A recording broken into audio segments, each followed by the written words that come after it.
guys, my name's Kelly McLuckie and I'm the Customer and Culture Transformation Manager at NTI. I work within the sustainability team and our team works with our insured customers to solve problems that go beyond insurance. Our purpose is really about safer business and stronger business. Specifically, I work on the Traction program and that relates to safety culture and leadership. And part of that is because we know that on-road safety behaviour is really influenced by how an organisation runs. There are lots of opportunities within our customers' businesses to improve those safety outcomes, to improve productivity, and to really leverage a great culture to create a great business. I'm going to talk to you a little bit today about some top tips on communication. Look, it's a really disruptive time in Australia and in the wider world. Speaking of which, I'm coming to you from my kitchen. I'm working from home at the moment, and I know a lot of you are, or a lot of your support staff particularly are as well.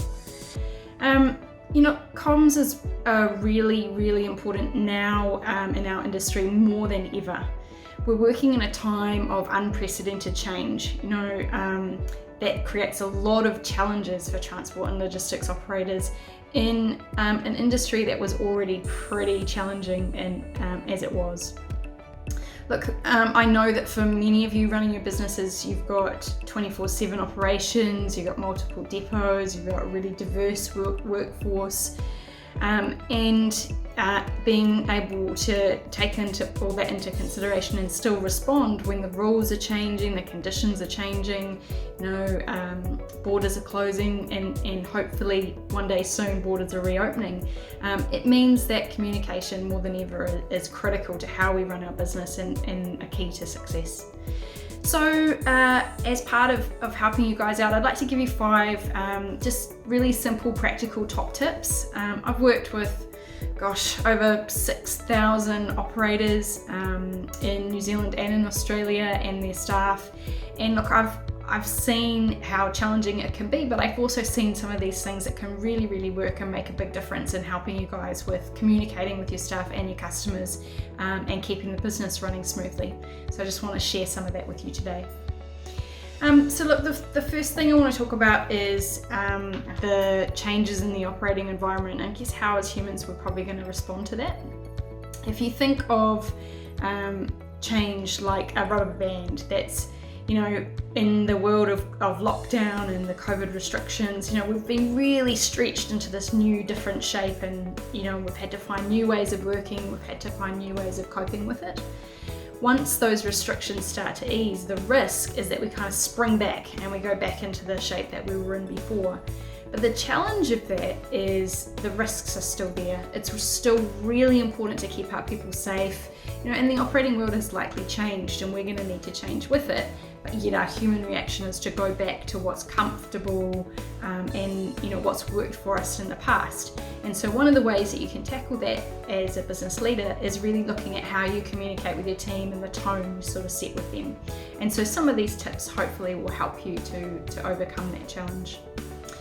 So the first tip that I want to talk about today is decide on your key messages, the key things that you need to get across to your team, and then be consistent. So particularly as your business starts to grow, you'll have lots of people that have touch points with your staff or your customers, your fleet manager, your schedulers, your compliance manager. They'll all be talking to different members of the team, and it's really important to make sure that everyone is consistent.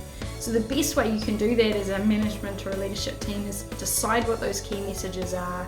Try and keep it simple. People don't have a lot of bandwidth to take on lots of information, so keep it brief, keep it simple, but try and make sure that everyone's on the same page and consistent. So my second top tip here is with those consistent, simple messages, you want to also make sure that you're keeping in touch with your staff and your teams regularly. okay? They want to be really confident that you're the best source of information. They want to make sure that they're hearing it in a timely manner and that they know what's going on. So short, simple, consistent messages, but try to make it regular and try to make sure that people feel connected and that they're certain that they know what's going on. My third top tip is probably a challenging one, because for many of you get sick of the sound of your own voice at times. I mean, I can tell you with my children at home, I certainly do. But look, over communication is key as a leader. The theories tell us that a lot of people need to hear something 7 times before they actually take it in. And if you think about it, whilst you may feel like you've communicated the same thing many times over, the person on the receiving end, it might be the first time that they've heard it. Look, an example of that might be, you put something out onto the tablets as a notification to your team, but your drivers weren't on shift then, or they didn't pick it up, but they check their WhatsApp message later on and they pick up that message. Or once they get home at end of shift, maybe they pick it up on your company Facebook page. So using those different channels is one way that you can make sure when you are over communicating that you're putting it out in a way that everybody gets the message. They get, as I said, simple, consistent and brief, but you're making sure that it's getting through and that people are hearing it. I made reference to a couple of technology tools there. I think that's one of the key opportunities for us in an industry that is quite tough, because you've got people out on the road and we're not all coming back together at the end of the day or beginning of the day necessarily. So I've found a lot of clients are using tools like Zoom or Skype meetings, to even hold their toolboxes. They're putting out messages or videos. Videos are really good on things like WhatsApp, Facebook groups, Google Hangouts or Google Meet. And just using some of those tools, particularly tools that are on that you can access via your mobile phone, is a really, really good way to get the messages across and make sure that everyone gets to see them. So my fourth tip, when I said about be timely, look, as leaders it can be a real challenge when we don't feel like we have all the information. Gosh, if we think back kind of 2 or 3 months ago, how many of us could have predicted exactly what the world was going to look like, and that we were going to be working from home or locked, socially distanced, and the different industries impact that was going to have on different industries and different businesses. And for many of you, how busy that was going to mean that you are, right? So when we say be timely with the information, if you don't have all the answers as a leader, that's okay. One of the ways to deal with that is just to be really honest and upfront and transparent with your people. If you don't know the answer, it's okay to say so. One of the ways that you might approach that is to say, look, I don't have that information, I'll go away and find out. Or look, we'll have another update in 2 days and we'll see what more information's come out by then.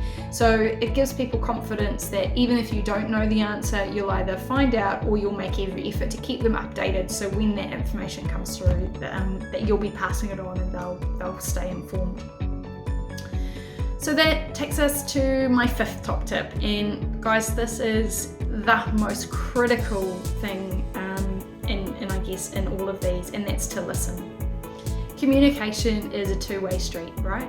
And it's really, really important as business leaders, and I know how busy you guys are, and particularly with all the disruption, how busy many operators are, whether they're changing routes or had to lay up vehicles or take on more staff.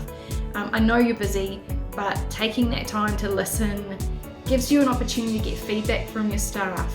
You get insights of what's happening out on the road or what's happening with your customers.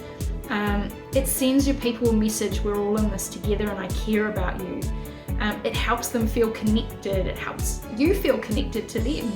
And look, even when you're having those two-way conversations, just a thank you, a simple thank you sometimes can really, really go a long way. So just to recap on those 5 things: decide on your key messages, keep it consistent, make sure everyone's on the same page, keep it simple and brief, over communicate, Remember that sometimes seven times till the message gets through. Be timely, and you don't need to have all the answers. It's okay if you don't know all the answers. And listen, remember it's a two-way street. There are some huge benefits to investing time, and I acknowledge the fact that when you've got people working away from a centre of your business, it does take time to communicate. It does take quite a bit of effort. But look, you'll get the time you invest, you'll get it back tenfold. Your staff will be more productive. The different pieces of work in your business will be better connected. People can get on with their work because they've got the information they need. Your people will feel less stressed and less uncertain. It'll help you monitor what's going on, and therefore make better business decisions. And look, and it may create good ideas from the team or opportunities to innovate. So as I said, I just hope some of those practical tips help. Acknowledge this is a challenging time. There's lots of opportunity out there, but there are lots of challenges too. And here at NTI, we just want to help keep Australia moving, and for our businesses and our customers to be safe and strong. You'll never regret the investment that you make in communication. It will come back to you tenfold, as I said, in goodwill from your staff and your customers. Look, all the best, keep safe, and look forward to speaking with you again soon. Thanks.